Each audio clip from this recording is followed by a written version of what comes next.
Hi guys.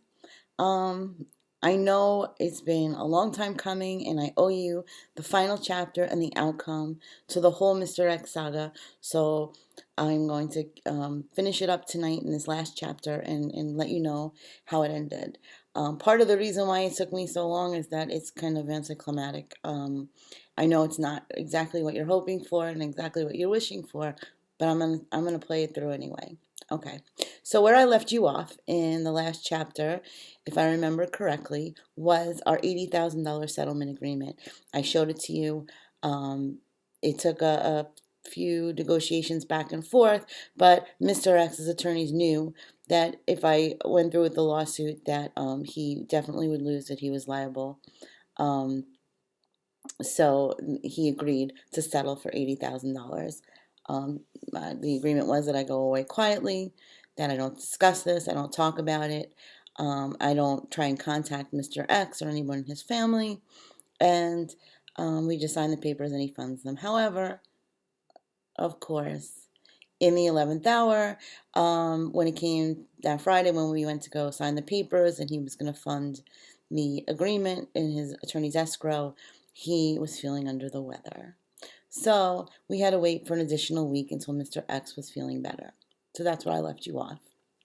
Now, keep in mind, at this point, his attorney still believes that Mr. X has this company that and this money and these properties and these famous clients and um she's believing all the crap that he fed everybody else.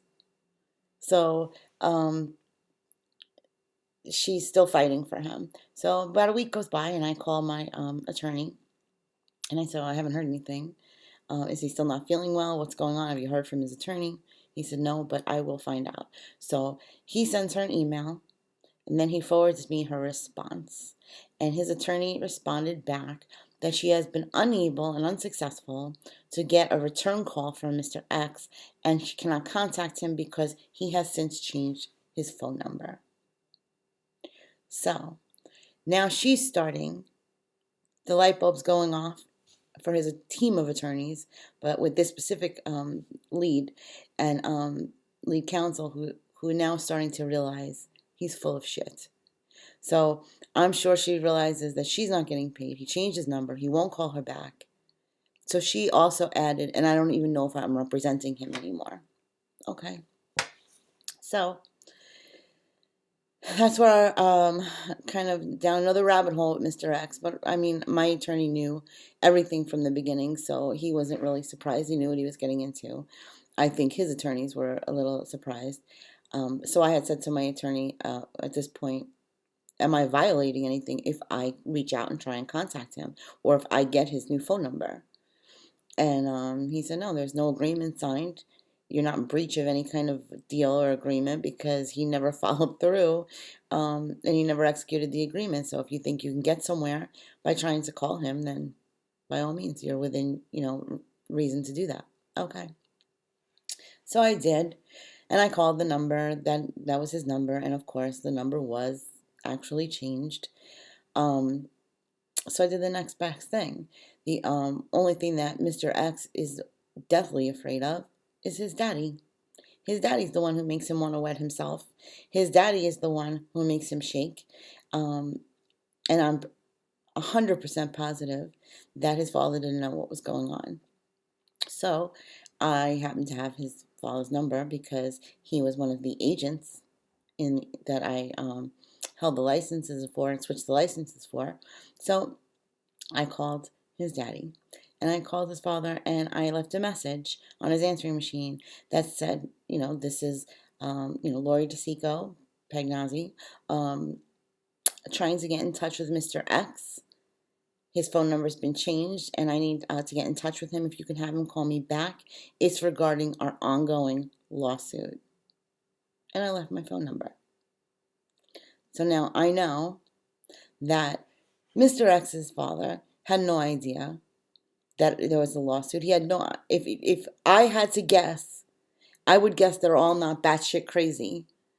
I would guess that his father didn't know a fifth of what was going on, as far as the extravagant stories and lies and just all the people that were involved and all the I mean I can't even one day I'm just gonna sit down and count how many people were actually touched by all the lies and deception. And I don't think his father knew about it.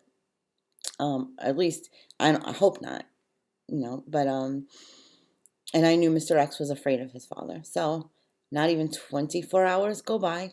The next morning, bright and early, there's an email that my attorney forwarded to me from Mr. X's attorney, who is now back on board, who is um, letting us know that Mr. X contacted her and made her aware that I contacted his father and that it's important that I keep my end of the agreement if we want to have this, settlement. So my attorney called me up. Well, I remember I called him because he was like, I was waiting for the phone to ring. I was like, what kind of games are they playing? So, um, then the attorney, another few days go by, and we're waiting for a new date for the signing. And then his attorney calls, and his attorney emails again saying that she still hasn't been able to get a new number for Mr. X and that she's waiting to get a new number. Okay. Well, look, this isn't rocket science. Okay. Maybe to Mr. X, this is rocket science. But, it's any intelligent person can figure out if you're running a real estate company, then it's not going to be that difficult to get your phone number. So, knowing that Mr. X has caller ID, knowing how his phone system works, um, that it's a virtual 800 number that bounces to his cell phone, I recruit a friend who's very willing to help to call to find out about available apartments in Manhattan. So I tell him, leave a message. When Mr. X calls you back, he will be calling you back from his cell phone, at which point you'll have his cell phone number. It really isn't rocket science. So, my friend, and thank you very much, you know who you are, did that for me. Called me back and said, here's your phone number. It was done within 45 minutes. So I have Mr. X's new cell phone number. So I called him and I recorded the call, which I'd love to play for you, but I don't know if I can because I do use Mr. X's name in the call so that it's identified in the recording that it's him from my attorney. So I call Mr. X and I say, well, what's going on? You were supposed to execute this agreement and I don't have any signature. Your phone number's changed. Your attorney's saying that she's no longer representing you. Like, what's going on? What's the deal? And of course, Mr. X said, what? This is the first I'm hearing about this. I'll call her right now and straighten it out. I said, well, please do, because she doesn't have your new phone number. And she's telling me that she doesn't represent you anymore. Or she can't represent you because she doesn't know how to get in touch with you. Lori, I will call her right now. This is like I said, the first time I'm hearing of this. I will call her right now and we'll get this straightened out right away. And I'll call you back. Okay. I'm not going to hold my breath because he never called me back. He never called his attorney. He never straightened it out. She didn't represent him anymore because she wasn't getting paid. Because as much as it's not rocket science, Mr. X is definitely no rocket scientist. And because I was the office manager, I was continuing to get invoices. So I saw that the office wasn't paid.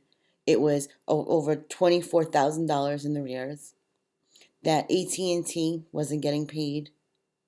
That the attorneys who were billing him for everything, every lie that came out of his mouth, every redraft he was getting billed for, their attorneys, they didn't get paid. My settlement didn't get paid.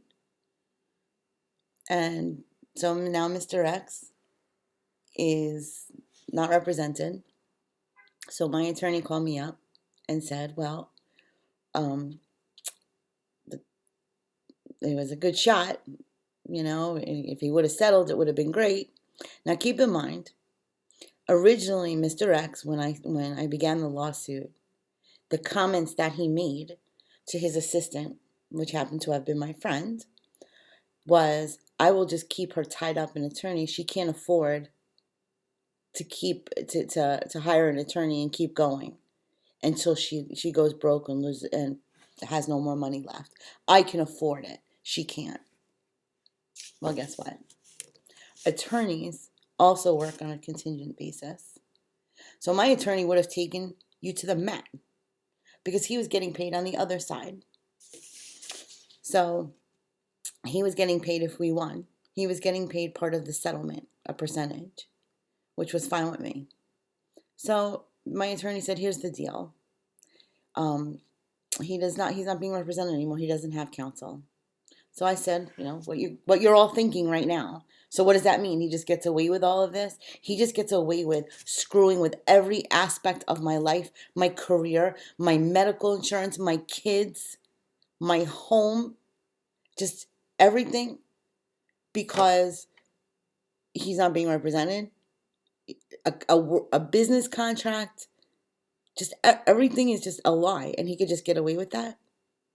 And so I said, well, can't I just sue him personally? Like, can't we just, so she's like, yeah. He's like, we could send a subpoena. See, now here's where legal comes in, because I could have sued him personally, but my attorney's thinking it's going to take time. These things take, if you don't settle, these things take years.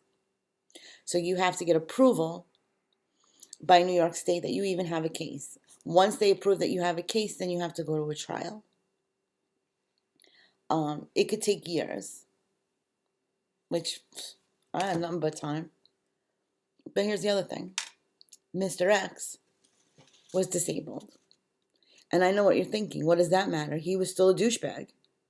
So what does it matter that he was in a wheelchair or that he was disabled? It shouldn't matter, because people do bad things whether they're disabled or not. But in the eyes of a judge or a court, it's not going to look good for me, the attorney said. It's not going to look good that you're suing a handicapped person or a disabled person. He's not, obviously, there's no, even though he screwed with everything that I worked for up until now, a judge or a jury might look at him and see him as non-threatening. And I didn't feel threatened by him. I didn't feel afraid. I felt scammed, defrauded. So then, if I did go sue him without counsel, he said, we can do it, but I'm not a collection attorney. So if you win, which you probably will, sometime down the road, you'll have to hire a collection attorney. And then that collection attorney is going to get paid about 25% on the average of what you collect. So now I have my attorney getting a piece of what, if we win anything, if we get any kind of a settlement, then I have to hire somebody to actually collect the money, and then they get 25% of what they collect. And let's be honest, I think at this point we all know that Mr. X is a nut job and doesn't have anything. Because if he did, he wouldn't be behind in all his bills.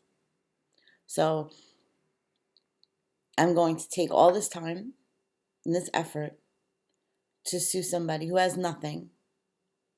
And then years from now, if I win, then I have to hire somebody to collect it.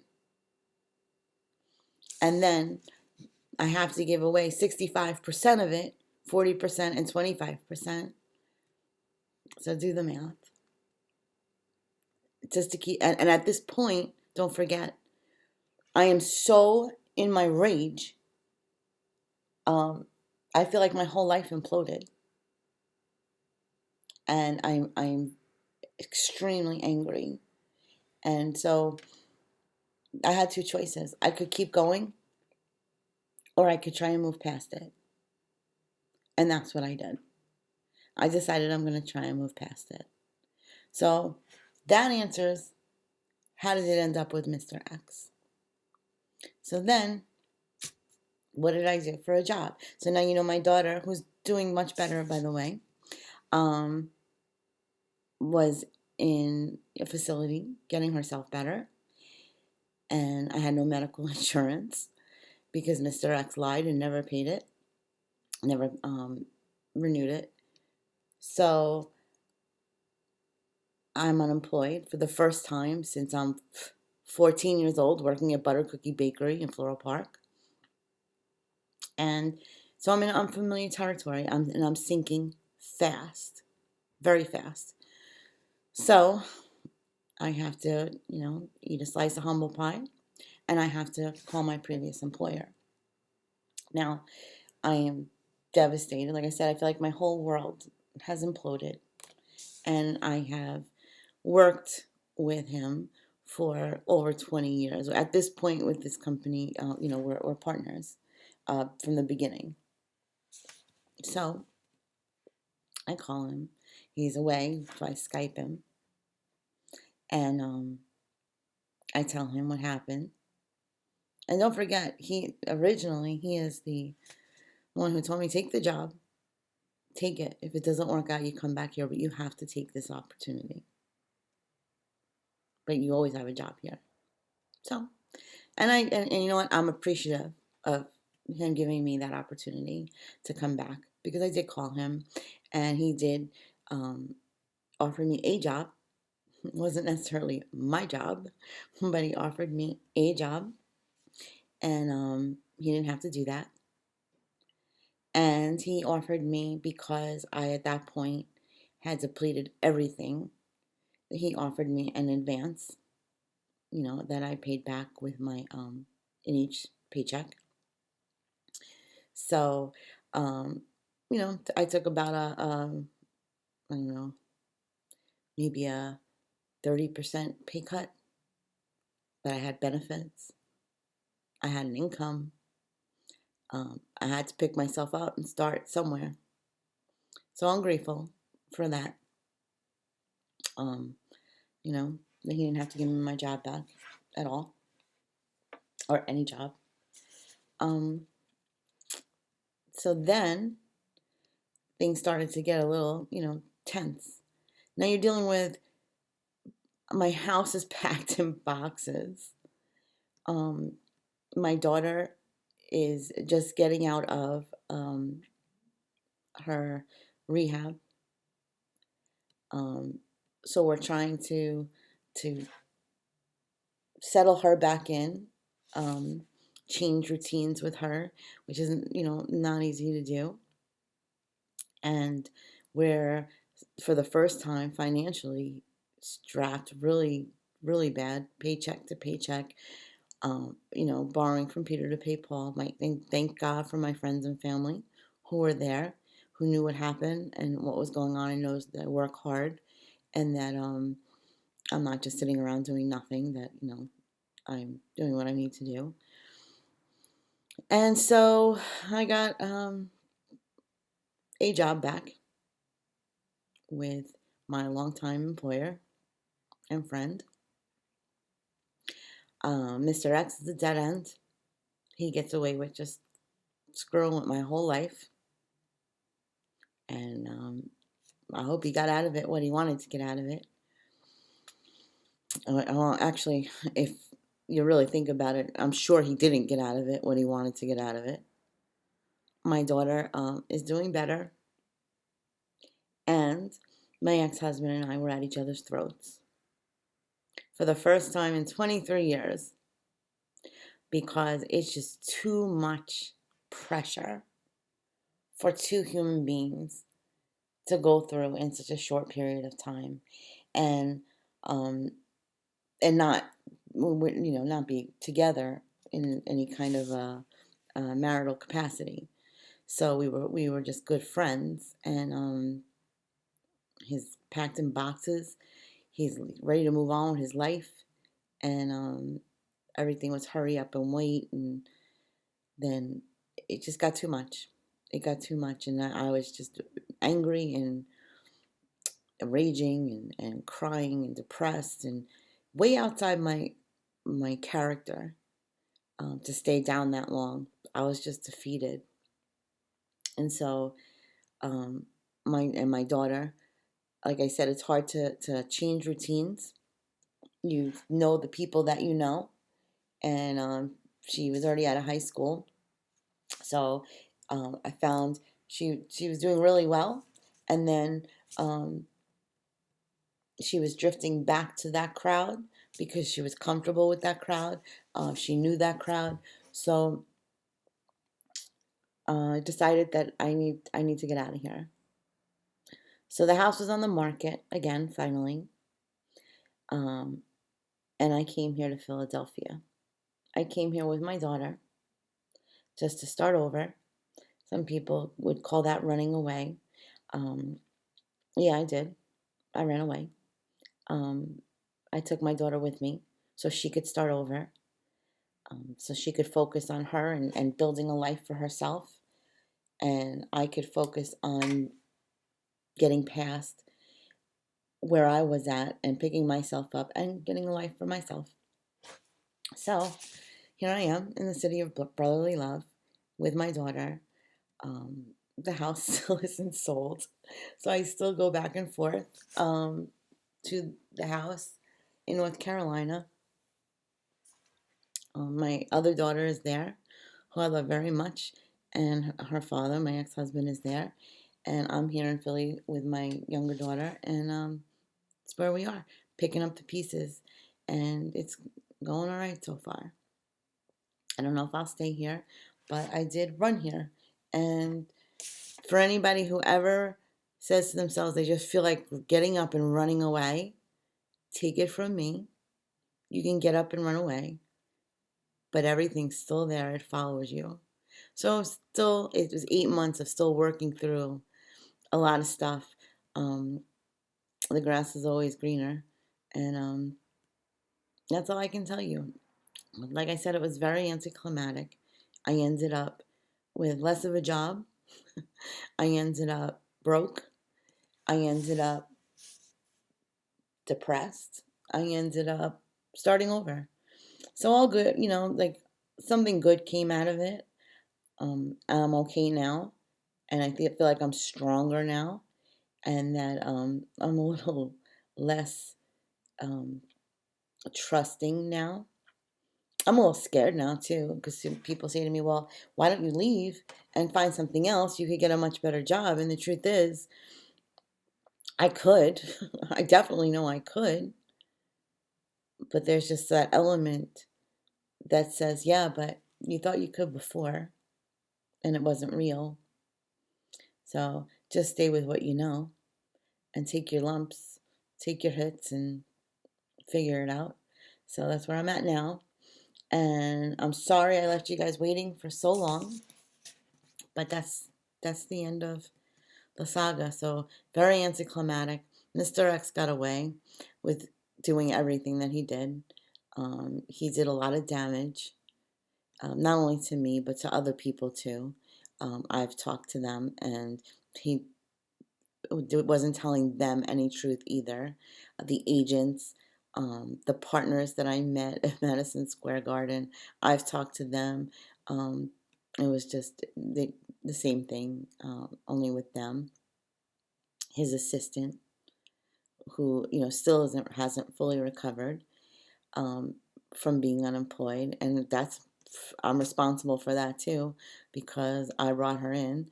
And just everybody from the sprinter guys to the guys trying to find office space for us, for the office manager that we had the lease with, that I'm sure is still an outstanding balance, if not more than $30,000 on there. Um, the agents that switched their licenses over, just everything, everyone.